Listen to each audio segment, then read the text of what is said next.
Assalamualaikum warahmatullahi wabarakatuh. Jadi di sini teman saya Dalila Zati dan saya Dia Ayu Purianti. Kami akan menjelaskan mengenai penyembuhan depresi menggunakan psikoterapi membaca Al-Quran. Yang pertama kita harus ketahui adalah apa sih sebenarnya depresi itu. Jadi depresi adalah gangguan psikologis yang biasanya ditandai oleh kondisi emosi sedih dan muram serta terkait dengan gejala-gejala kognitif, fisik, dan interpersonal. Mungkin cukup umum ya masalah depresi ini, pasti teman-teman semuanya sudah tahu. Apalagi kita sebagai mahasiswa psikologi pasti sudah umum dengan gangguan psikologi satu ini. Jadi seperti yang sudah saya bilang, kalau tanda-tandanya itu adalah kondisi emosi sedih, muram, dan biasanya sangat terpuruk, mungkin sangat patah hati, putus asa, seperti itu. Selanjutnya yang akan kita bahas adalah penyebab-penyebab dari depresi. Jadi apa sih yang bisa bikin kita depresi gitu? Jadi ada 3 faktor di sini. Yang pertama ada faktor biologis, yaitu penyebab yang berhubungan dengan kondisi fisik sih, lebih tepatnya kayak sistem saraf gitu-gitu. Jadi mungkin ada gangguan di saraf di otak, seperti itu. Lalu yang kedua ada faktor genetik, yang pastinya sudah tahu dan sangat jelas bahwa ini disebabkan oleh faktor genetik atau keturunan dari keluarga. Jadi menurut penelitian nih, jadi orang bisa lebih besar chance-nya, kesempatannya untuk dapat merasakan kondisi depresi ini kalau anggota keluarganya juga ada yang mengalami depresi atau ada riwayat depresi sebelumnya. Yang ketiga adalah faktor psikososial, yaitu penyebab yang berhubungan dengan peristiwa kehidupan dan stresor lingkungan. Jadi bisa jadi kayak misalnya contoh stresor lingkungan nih, lebih simpelnya lagi, kita kan lagi di lingkungan kampus nih, kita kuliah, terus kita dapat tugas yang numpuk banget dengan deadline yang sangat barengan, yang mungkin barengan dalam 1 hari. Nah itu kan pasti kita stres tuh, kita depresi, kita bisa jadi kita depresi kalau memang sudah di tahap yang sangat stres banget gitu. Jadi yang selanjutnya ada ciri-ciri depresi atau gimana sih orang yang depresi itu, gimana sih yang dirasakan orang-orang yang depresi gitu ya. Yang pertama adalah tidak ada harapan atau bisa disebut hopeless ya. Dia nggak ada harapan tuh untuk kedepannya gimana, dia nggak bisa merencanakan kedepannya gimana, karena dalam keadaan sekarang ini dia sudah sangat tertekan gitu. Yang kedua ada patah hati. Patah hati di sini yang dimaksud adalah yang banget gitu ya, patah hatinya yang sangat berlebihan gitu loh. Terus yang ketiga mengalami ketidakberdayaan berlebihan. Nah, dia merasa dirinya lemah, tidak mampu melakukan sesuatu gitu. Yang keempat ada selalu memikirkan kekurangan diri. Nah, yang sebelumnya dia selalu merasa lemah, terus nggak bisa melakukan sesuatu. Nah, karena dia nggak percaya diri gitu loh. Nah, nggak percaya diri ini karena dia terlalu fokus sama kekurangan dirinya, sama kegagalan dia gitu. Jadi kayak aku nggak bisa ngelakuin itu, pasti gagal, nggak bisa gitu. Dia selalu memikirkan hal-hal yang seperti itu. Terus rasa tidak berarti, kurang lebih sama dengan ketidakberdayaan berlebihan ya. Tapi rasa tidak berarti ini dia merasa dirinya, aku gak berguna untuk orang lain, terus aku gak berarti untuk orang lain, jadi aku gak ada harganya gitu loh, ada di sini gitu.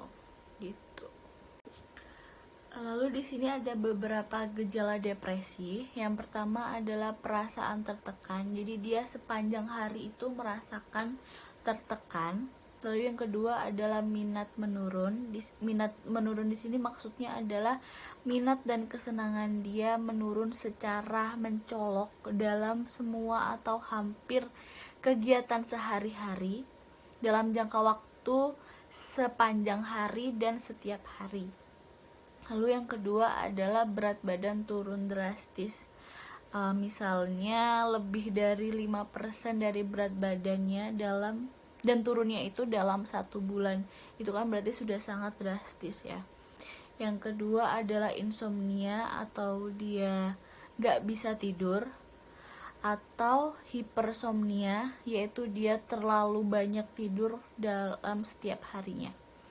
Terus yang kelima adalah gerakan kacau atau psikomotor yang kacau, biasanya melambat gitu. Jadi hampir setiap hari itu dia akan sangat melambat karena itu dia tadi minatnya sudah menurun gitu. Yang selanjutnya adalah kehilangan tenaga atau dia merasa lemah terus setiap harinya. Yang ketujuh ada perasaan tidak berharga atau merasa dirinya sangat nggak tepat gitu loh untuk ada di sini. Jadi dia merasa dirinya tidak berharga sama sekali. Yang kedelapan adalah berkurangnya kemampuan berpikir atau konsentrasi.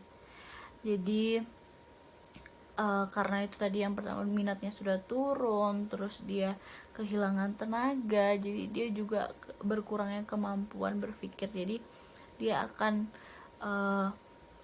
berpikir dia itu akan lebih lambat dari biasanya gitu. Yang kesembilan adalah pikiran-pikiran akan mati selalu muncul. Jadi orang yang depresi, yang sudah terdiagnosa depresi, dia selalu memikirkan kalau aku bakal mati nih, semuanya bakal mati. Jadi dia sudah putus asa banget gitu teman-teman. Nah, ada 2 cara alternatif penyembuhan depresi ini.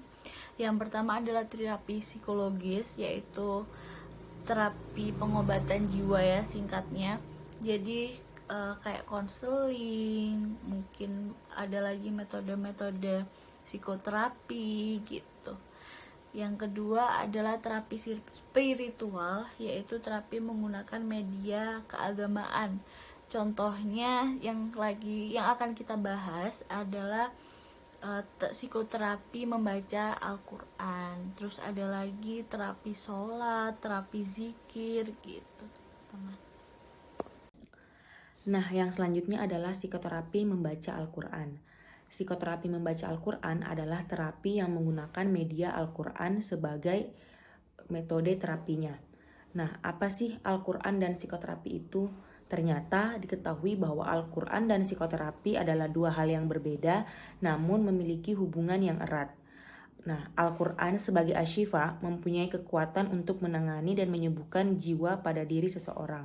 Sebagaimana firman Allah dalam Quran surah Yunus ayat 57, yaitu, "Wahai manusia, sesungguhnya sudah datang dari Tuhanmu Al-Quran yang mengandung pengajaran, penawaran bagi penyakit bati atau jiwa, tuntunan serta rahmat bagi orang-orang yang beriman."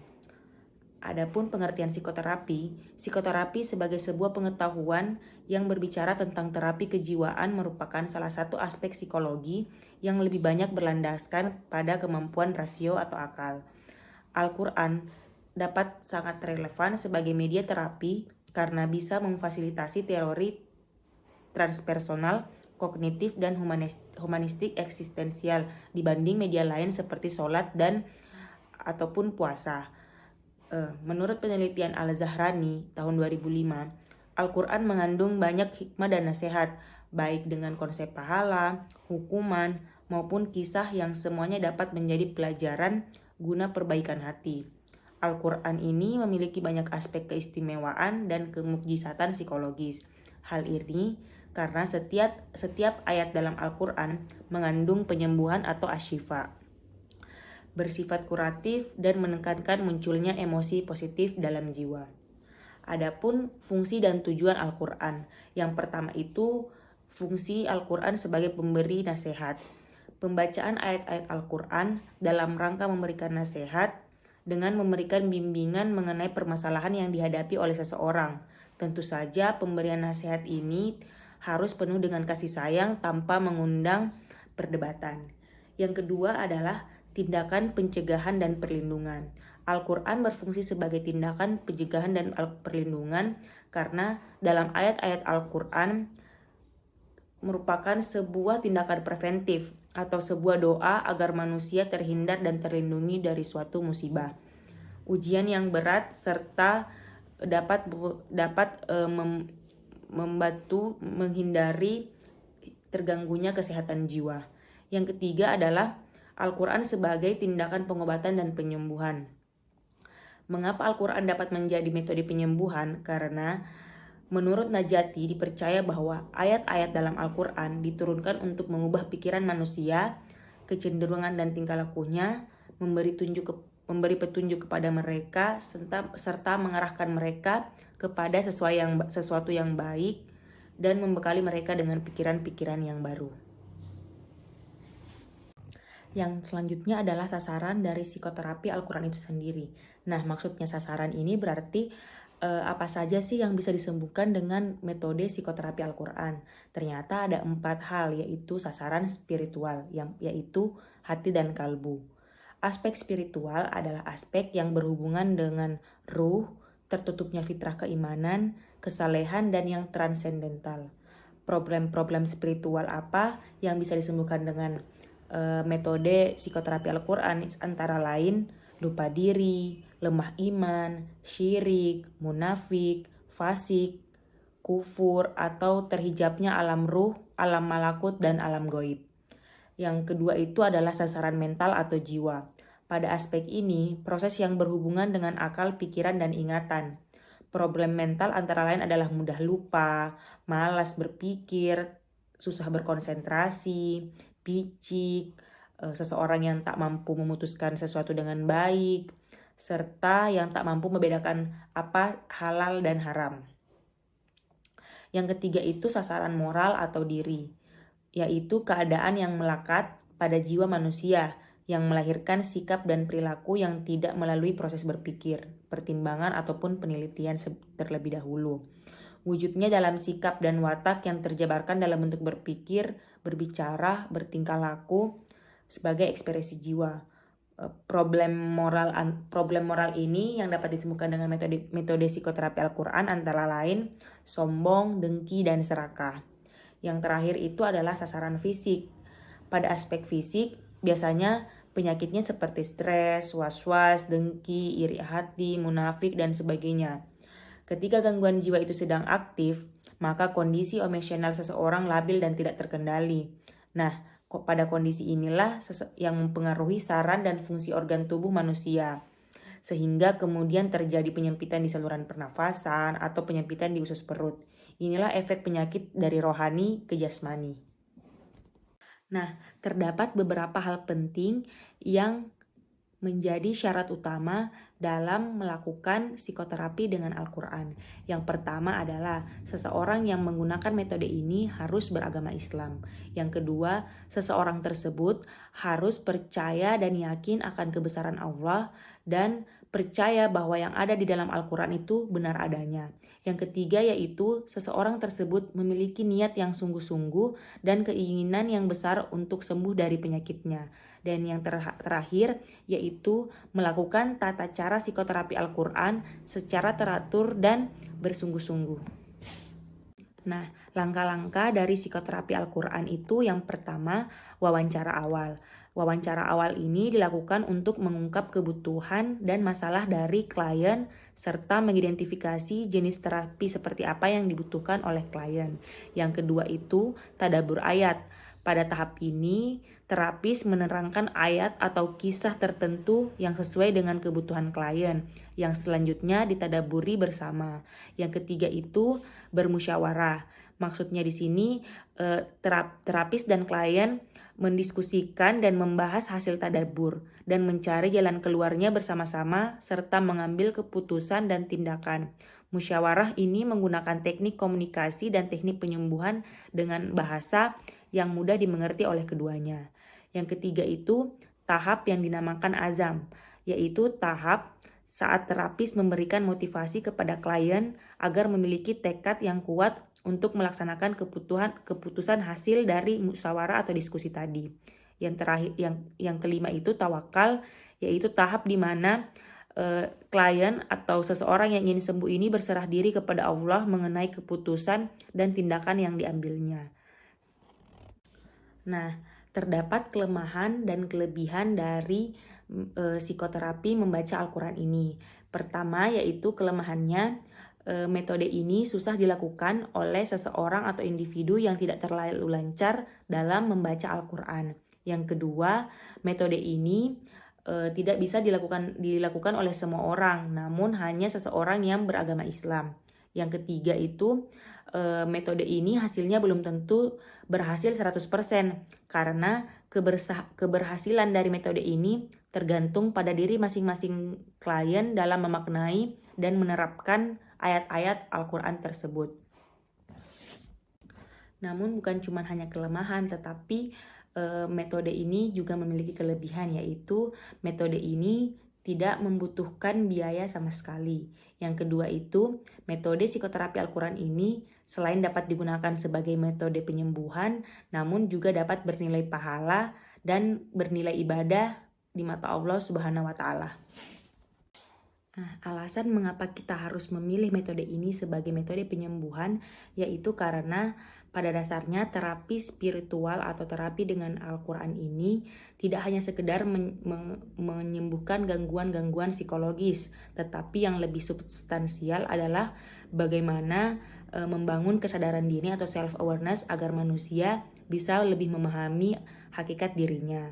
Dan juga kita harus meyakini bahwa Al-Quran telah diturunkan oleh Allah Subhanahu wa Ta'ala sebagai mukjizat, daya penyembuh atau solusi terhadap segala macam penyakit.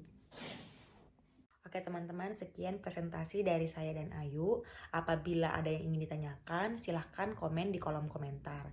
Kurang lebihnya mohon dimaafkan. Assalamualaikum warahmatullahi wabarakatuh. Terima kasih.